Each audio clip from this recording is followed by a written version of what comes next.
Sziasztok, én B-boy vagyok, és van egy jó hírem számotokra és számomra is. Megcsináltam ugyanis azt, hogy 15 percnél hosszabb videókat tudjak feltölteni YouTube-ra, ugyanis ezt úgy kellett megtenni, hogy rámentünk a feltöltés gombra, itt kiírt egy olyat, hogy 15 percnél hosszabb videót nem lehet feltölteni,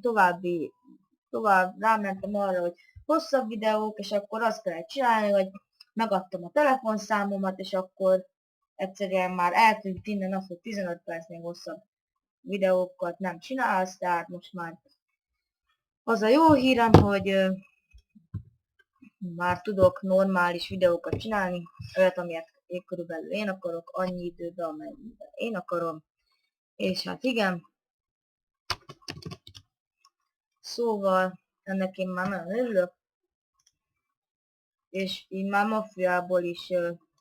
nem kell folyamatosan mérnem az időt, csak úgy érzem, hogy amikor jó, és akkor ennyi. Tehát akkor mindjárt jön a harmadik rész. Sziasztok, B-boy vagyok, és ez pedig itt egy Én itt B-boy voltam, sziasztok!